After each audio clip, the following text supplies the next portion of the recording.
Dans ce monde, plusieurs espèces différentes parcourent la planète, chacune avec ses propres forces et capacités spéciales, et puis il y a des humains comme Lett, qui sont pratiquement inutiles. Un jour, Lett quitte son domicile dans l'espoir de devenir aventurier et se rend dans la grande ville pour s'inscrire. À son arrivée, il rencontre l'une des réceptionnistes qui l'aide à s'inscrire. Comme c'est la première fois qu'il s'inscrit à la guilde, elle lui dit qu'il commencera au rang F et, pour s'en assurer, elle confirme que Lett sera complètement inutile. Elle lui demande s'il a au moins un don qu'il peut utiliser, et Lett lui répond avec enthousiasme que son talent est le jeu de hasard gacha. La réceptionniste reste figée un instant, pensant avoir mal entendu, mais c'est bien ce qu'il vient de dire. Lett a la capacité d'invoquer une roue gacha, et en appuyant dessus, il obtient à chaque fois un objet aléatoire. Il veut lui faire une démonstration, alors il appuie sur le bouton et l'objet qu'il reçoit est une fourchette tordue. Bon, écoutons-le. C'était probablement juste un coup de chance, alors il réessaie, mais cette fois-ci, il n'obtient que de la nourriture. Et ce n'est même pas de la bonne. La réceptionniste soupire et dit poliment à Lett qu'il ne sortira jamais du rang F avec un tel pouvoir. Lett lui demande s'il y a un travail qu'il peut accepter en tant que membre du rang F, et elle le dirige vers le tableau d'affichage où tous les emplois disponibles sont affichés. Mais en plus d'être inutile, il n'est jamais allé à l'école, donc il ne sait pas lire. La réceptionniste comprend sa situation, alors elle sort une liste et dit à Lett que les meilleures options pour lui pour le moment sont les travaux de ramassage de bois, de transport de terre ou d'aménagement paysager, mais que le salaire est à peine supérieur au salaire minimum, donc il ne gagnera pas beaucoup. Lett répond qu'il sera heureux de le faire.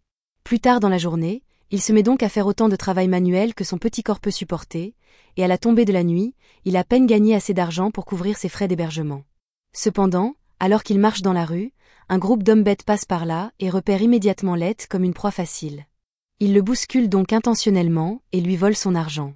Lett les supplie de le lui rendre, car sans cet argent, il va devoir passer la nuit dans la rue, mais les hommes bêtes s'en moquent, et franchement, tout le monde s'en moque aussi, car les humains normaux sont au bas de la hiérarchie des espèces, et personne n'est prêt à prendre sa défense. Lett s'assoit dans la boue tandis que tous les passants le traitent de bon à rien sans raison, jusqu'à ce que quelqu'un s'arrête pour lui venir en aide. Lett prend la main de la femme, pensant qu'elle est une humaine comme lui, mais lorsqu'il se rend compte qu'il s'agit d'une elfe, il recule de peur, pensant qu'il va encore être victime d'abus. L'elfe lui dit qu'il n'a pas à s'inquiéter et, pour le prouver, elle s'agenouille dans la boue pour le serrer dans ses bras. Lett a du mal à croire qu'une elfe puisse traiter un humain comme lui avec autant de gentillesse, mais elle ne semble pas mentir, alors il décide de se laisser faire. Elle le présente aux autres membres de son groupe et lui explique qu'ils forment la Concorde des tribus, un groupe qui rassemble des membres des 9 races du monde entier dans le but d'éradiquer la discrimination entre les races. Le chef est un homme bête nommé Gourou, et l'elfe s'appelle Sacha. Ils comptent déjà des membres issus de la plupart des différentes races, il ne leur manque plus qu'un humain pour devenir leur 9e membre, et c'est pourquoi ils veulent demander à Lett de rejoindre leur groupe. Tout cela semble bien sur le papier, mais parmi toutes les personnes qu'ils auraient pu choisir, ils ont vraiment dû choisir un garçon de 12 ans sans défense et sans pouvoir pour rejoindre leur groupe spécial. Au moins, cette fois-ci, il n'y a pas d'huile pour bébé. À partir de ce moment-là, chaque fois que Concorde part en mission, Lett les accompagne en tant que porteur de bagages, mais il est toujours aussi inutile qu'avant, car, moins de 10 minutes après le début de la mission, il est presque tué d'un seul coup par un monstre serpent géant.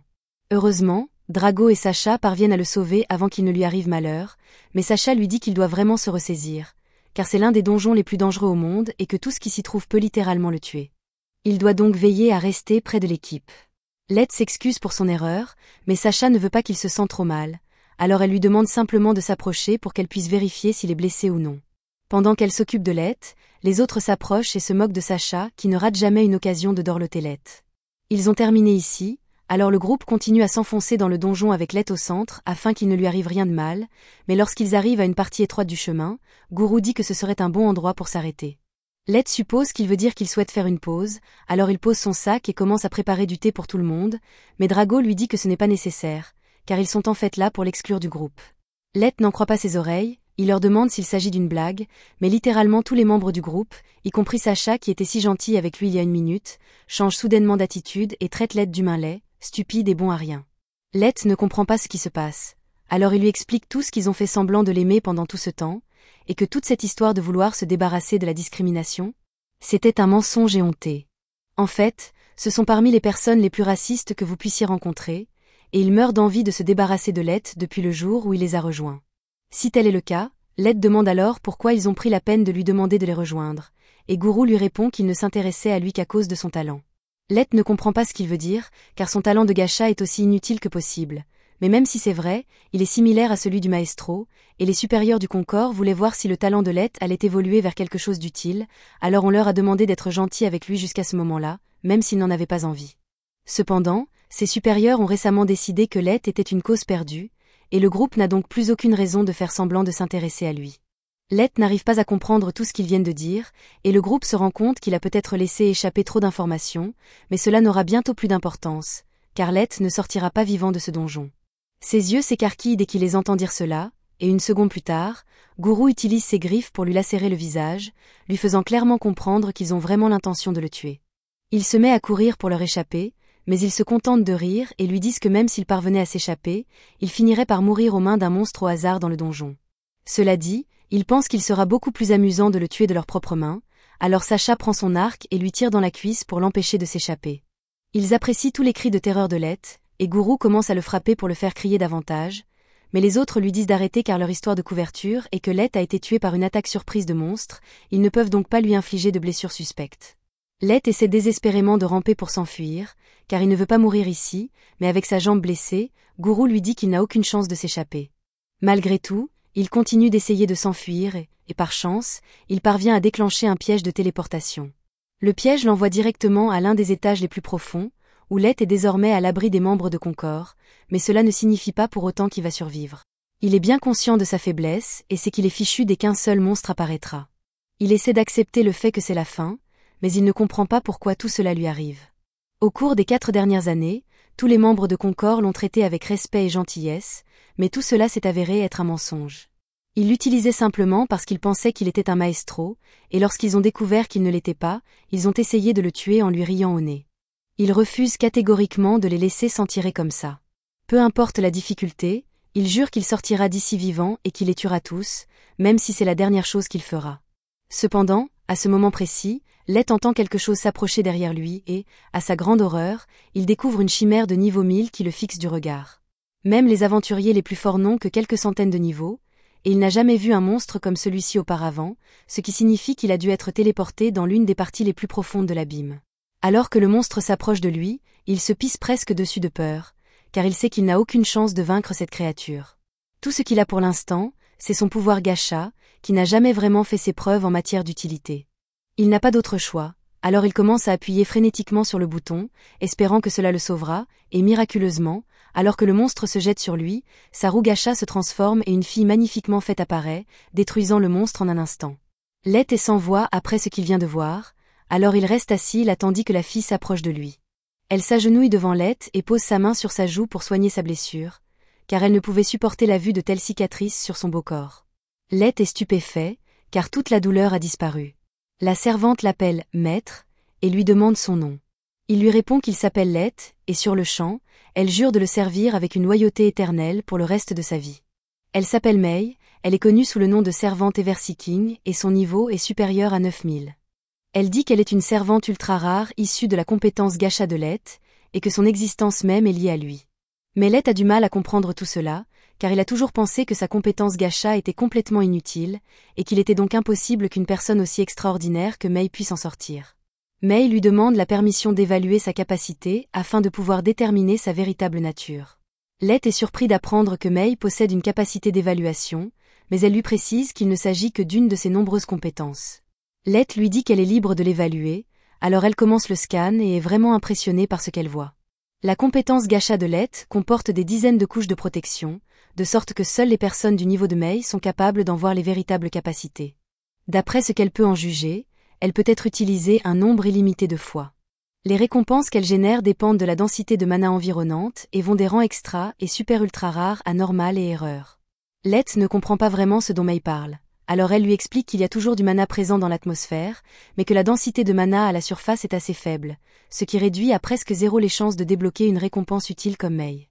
Cependant, dans les profondeurs d'un donjon comme celui-ci, la densité de mana est incroyablement élevée, donc la probabilité de réussite d'une invocation augmente de manière exponentielle.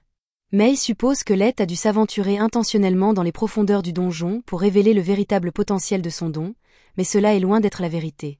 Il est venu ici avec des personnes en qui il pensait pouvoir avoir confiance, mais elles ont toutes fini par le trahir. Elles lui ont lacéré le visage, lui ont tiré dans la jambe et se sont moquées de lui pendant tout ce temps. Tout ce que Lett voulait, c'était offrir une vie meilleure à sa famille, mais ils ont essayé de le tuer simplement parce qu'il est humain. Il se met à crier qu'il ne leur pardonnera jamais tant qu'il vivra, mais Mei prend Lett dans ses bras pour le réconforter, car elle déteste le voir si triste. Elle sait qu'elle ne pourra jamais comprendre la souffrance que Lett a dû ressentir, mais elle sait comment le réconforter. Elle assure à Lett que dès qu'il en donnera l'ordre, elle fera aligner les têtes de ses traîtres sur le sol dans l'heure qui suit, mais il se lève et lui dit qu'elle ne peut pas faire ça.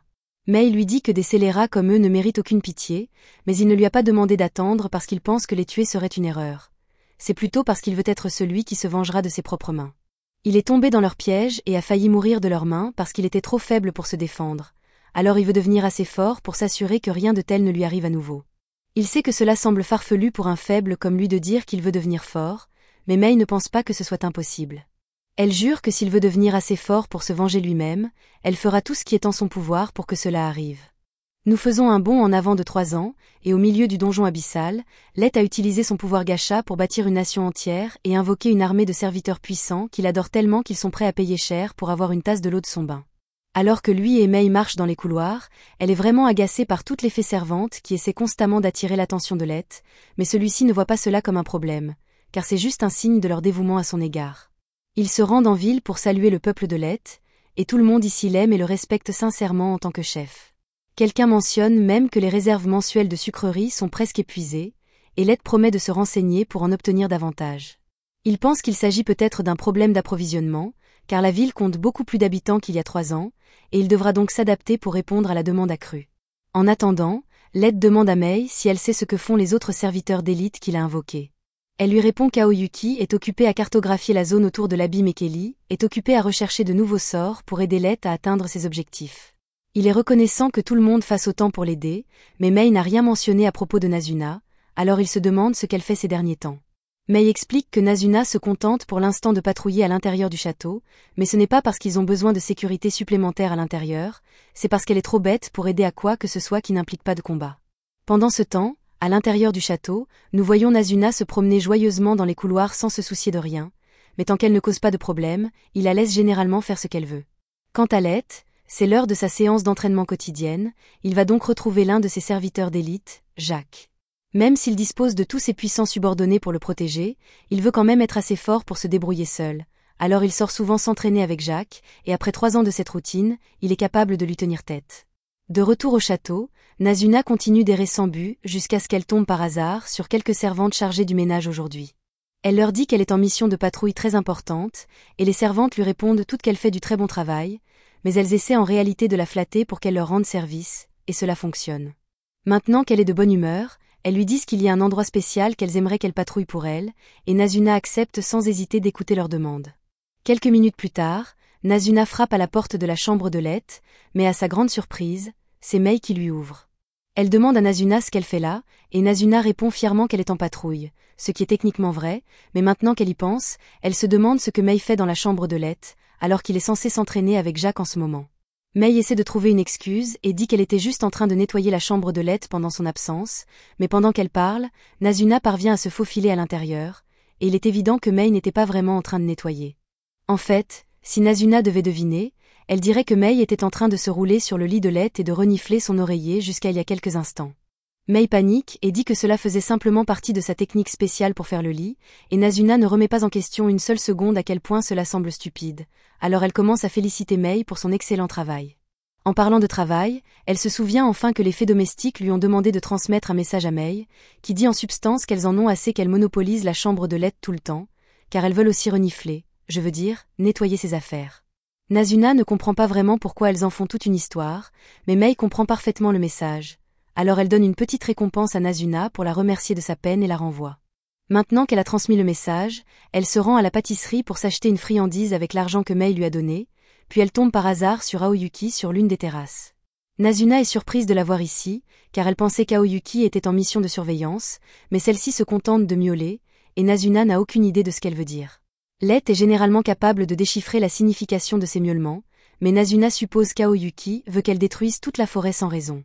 Nazuna le ferait certainement si personne ne la corrigeait, alors Aoyuki est obligée de sortir de son personnage et de parler normalement pour dire à Nazuna qu'elle est juste venue lui remettre une partie de la carte qu'elle a terminée. Nazuna rit et dit à Aoyuki qu'elle aurait dû le dire dès le début, alors elle prend la carte et part continuer sa patrouille. Sa prochaine étape est la salle du trône, et après s'être assurée qu'il n'y a personne aux alentours, elle commence à serrer le trône de Lett dans ses bras, car elle ne l'a pas vu de toute la journée. Mais alors qu'elle est en train de le faire, elle entend soudain un grand craquement et réalise avec horreur qu'elle vient de casser l'aile d'un des éléments du trône. Elle va avoir de gros ennuis si quelqu'un s'en aperçoit, alors elle le répare frénétiquement juste assez pour qu'il se casse dès que quelqu'un d'autre le touchera, puis elle s'enfuit en courant. Dehors, Lett et Jacques ont enfin terminé leur séance d'entraînement, ils décident donc d'arrêter pour aujourd'hui et se rendent au bain pour se détendre. Jacques dit à Lett qu'il devient vraiment doué pour contrôler son corps et qu'il n'y a plus beaucoup de gens ici qui sont assez forts pour le suivre. Il en va probablement de même pour les gens à la surface, mais il rappelle à Lett qu'il ne doit pas se laisser aller à l'arrogance, car ils ne savent pas ce qui les attend à la surface. Lett répond qu'il comprend qu'il doit être prêt et promet de ne pas laisser son pouvoir lui monter à la tête afin de ne commettre aucune erreur le moment venu de se venger. Pendant ce temps, Mei a convoqué dans son bureau les 4 fées qui ont remis ce message à Nazuna, et elle ne semble pas contente. Elle leur demande si elles savent pourquoi elle les a convoquées ici aujourd'hui, et elles essaient de feindre l'ignorance, mais Mei leur lit leur lettre mot pour mot, et Nazuna lui a déjà dit que c'était elle qui avait écrit la lettre, elles ne peuvent donc pas se sortir de ce pétrin. Elles reculent toutes et commencent à s'excuser pour ce qu'elles ont écrit, mais elles essaient de minimiser leurs actes en disant qu'elles l'ont fait uniquement par souci pour Mei. Elles disent qu'elles savent qu'elle a été très occupée ces derniers temps, alors elles ont voulu alléger sa charge de travail en prenant en charge le nettoyage de la chambre de Lett à sa place, et peut-être en reniflant 1 ou 2 oreillers pendant qu'elles y étaient, mais là n'est pas la question. Mei est également déçue par le fait qu'elles aient demandé à Nazuna de faire le sale boulot à leur place, car elle aurait peut-être accepté si elles avaient eu le courage de lui transmettre leur message en personne. Elle leur dit que leur demande a été rejetée et que, jusqu'à nouvel ordre, elles seront chargées de nettoyer tout le couloir qui mène à la salle du trône, sans pouvoir utiliser de magie pour accélérer le processus. Les servantes n'arrivent pas à croire que Mei leur ait confié une tâche aussi impossible, car il faudrait une éternité pour nettoyer à la main cet immense couloir, mais Mei ne pense pas que ce soit si difficile. Au contraire, elle dit qu'elle leur rend service, car des personnages de niveau 500 comme elle doivent travailler dur si elles veulent atteindre son niveau. De plus, Mei les informe qu'elle va bientôt se rendre à la surface pour une mission pour Lett, et que les 4 devront donc prendre le relais pendant son absence. Plus tard, les 4 servantes se réunissent dans leur chambre et sont très contrariées par le fait que Mei les punisse pour avoir simplement émis une plainte. Elles trouvent injuste qu'elle soit la seule à pouvoir profiter du parfum de Lett, mais Mei est la plus forte d'entre elles ne peuvent donc pas lui tenir tête. Prime suggère qu'elle pourrait essayer de l'empoisonner, mais Ifumi a déjà vérifié et Mei est immunisée contre toutes les formes de poison, donc cela ne marcherait pas. Elles se résignent toutes à la défaite et se mettent à gémir en disant à quel point elles veulent nettoyer la chambre de Lett et renifler son lit. Ifumi va encore plus loin et dit qu'elle veut utiliser une des fourchettes usagées de Lett, mais comme cela semble bizarre quand elle le dit à voix haute, les autres la traitent de dégénérée et lui disent qu'elle va trop loin. Ifumi se défend en disant que tout le monde ici ferait probablement la même chose s'il en avait l'occasion, et qu'ils ne peuvent pas le nier, donc ils sont en réalité tout aussi mauvais qu'elle. Maintenant qu'ils y réfléchissent, Mei n'est pas beaucoup mieux qu'eux puisqu'elle était dans le lit de Lett plus tôt dans la journée, et le fait qu'elle ait été la première que Lett ait invoquée signifie que pendant qui sait combien de temps, elle et Lett étaient seules dans le donjon, et à ce moment-là, le niveau de Lett était si bas qu'il n'aurait pas pu se défendre contre les monstres, alors il s'est probablement accroché à Mei pendant tout ce temps. Ils deviennent tous fous de jalousie à l'idée que Mei ait pu faire des choses indécentes avec Lett à un moment donné, et Ifumi a la brillante idée de transformer leur énergie jalouse en malédiction. Ils s'assoient donc tous à table et commencent à scander sans cesse pour que Mei meure. Malheureusement pour eux, Mei se tenait devant leur porte pendant tout ce temps et elle a pu entendre chaque mot qu'ils venaient de dire à son sujet, alors elle leur demande s'ils ont quelque chose à dire pour leur défense. Les 4 se recroquevillent derrière la table et commencent à dire à Mei qu'ils ne lui souhaiteraient jamais rien de mal, mais Mei les a clairement entendus prier pour sa mort, alors elle leur demande ce que cela signifiait. Le groupe finit par admettre qu'elles étaient simplement jalouses parce que Mei avait été invoquée en premier et avait ainsi pu passer beaucoup de temps seule avec Lett, mais Mei leur dit qu'il ne s'est rien passé d'indécent entre elle et Lett. Il a fallu environ 3 mois à Lett pour invoquer Aoyuki, et pendant ce temps, Mei était occupée à lui enseigner les arts martiaux et l'histoire du monde, donc aucune débauche n'a eu lieu.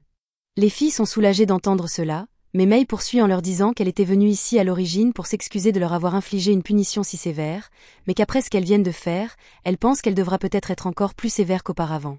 Elle leur dit qu'elles devront désormais nettoyer toute la salle du trône en plus du couloir. Les 3 filles s'agenouillent aux pieds de Mei et la supplient de reconsidérer sa décision, car elles ne pourront jamais nettoyer la gigantesque salle du trône toute seule, mais Mei leur répond qu'elle n'aurait pas dû y penser avant de décider de prier pour sa chute.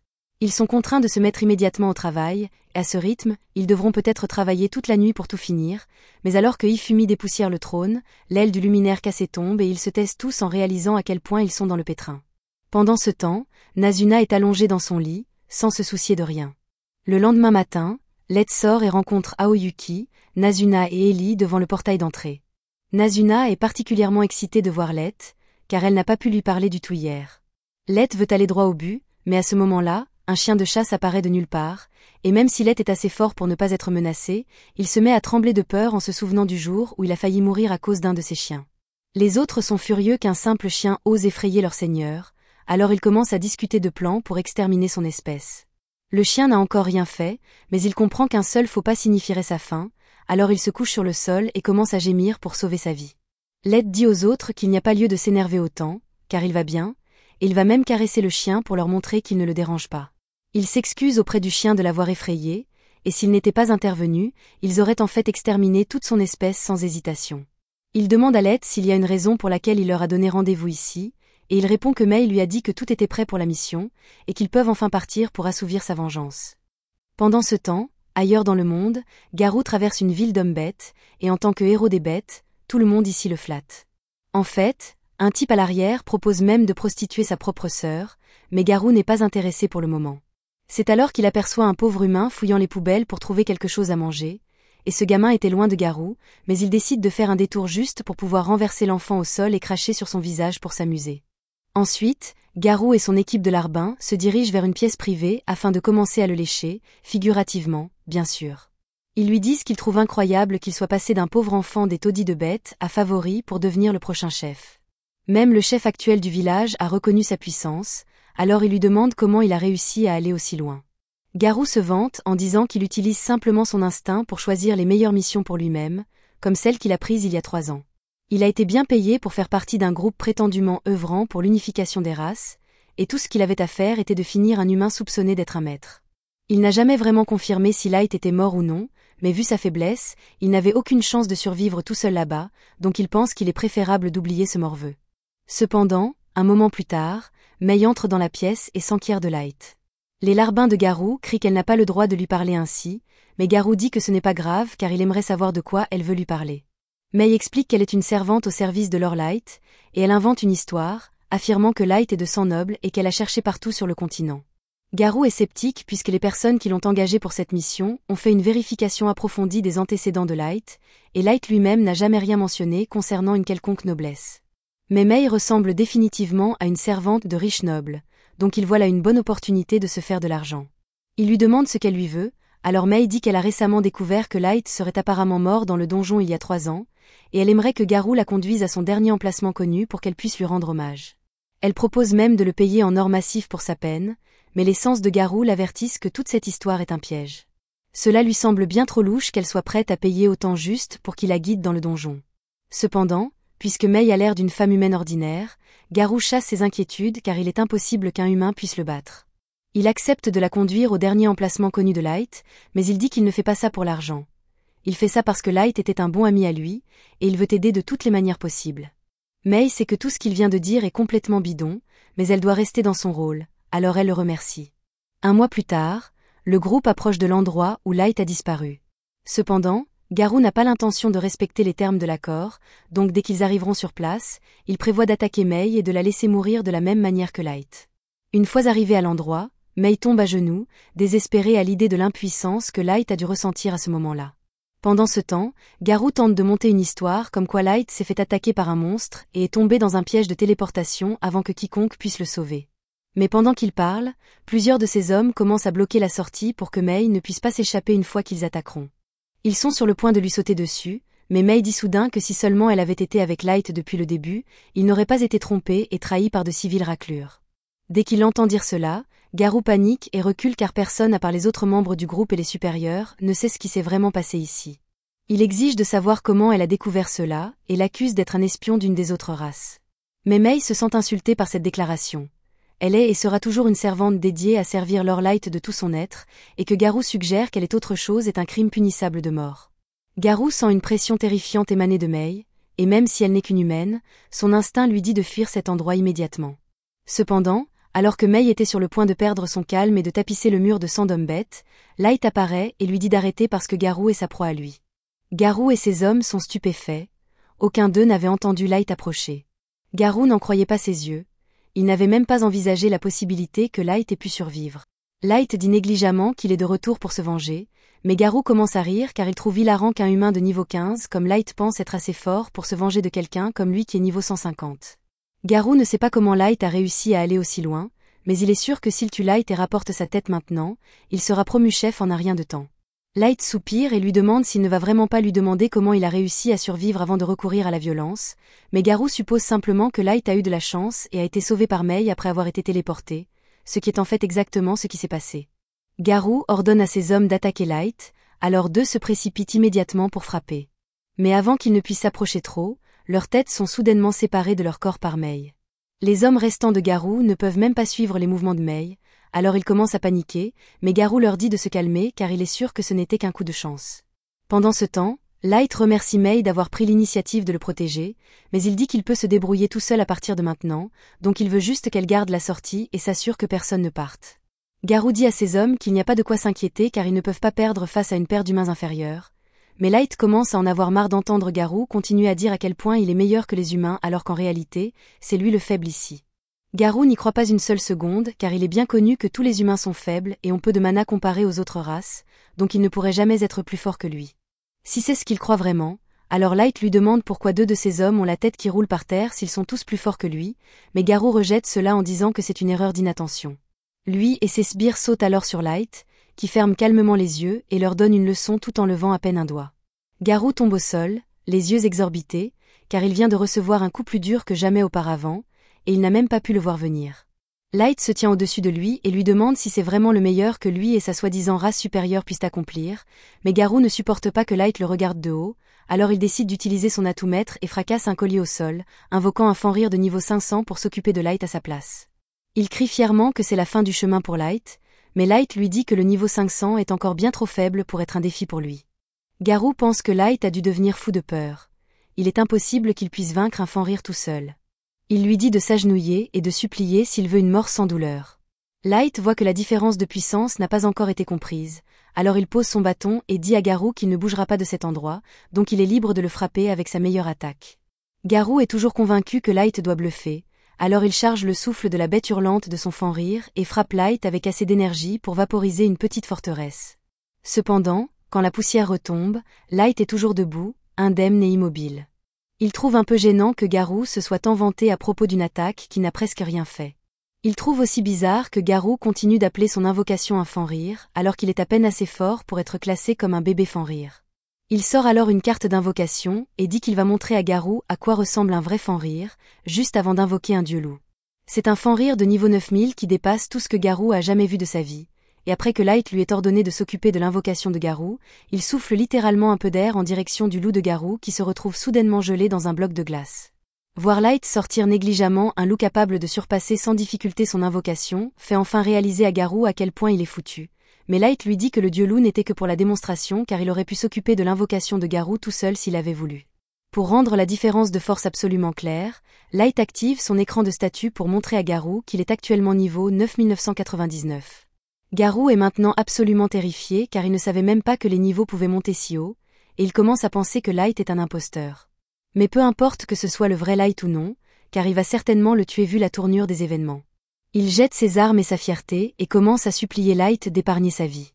Il dit qu'il ne faisait que suivre les ordres de son pays et qu'il ne l'aurait jamais trahi autrement.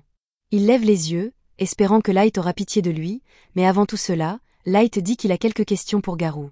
Premièrement, il l'interroge sur les maîtres que ses supérieurs lui ont demandé de trouver, mais Garou dit qu'il ne sait pas réellement ce que c'est. Light lui demande alors pourquoi ces mêmes supérieurs ont ordonné à Garou et aux autres de le tuer après avoir confirmé que Light n'était pas un maître, mais Garou n'a vraiment aucune information. Il a juste obéi aux ordres. Light demande alors au reste des hommes bêtes s'ils savent quelque chose sur les maîtres, et ils mentent tous en disant que oui, espérant que Light les épargnera. Mais à l'instant suivant, Mei les tranche tous en morceaux pour avoir osé énoncer des mensonges devant leur Light.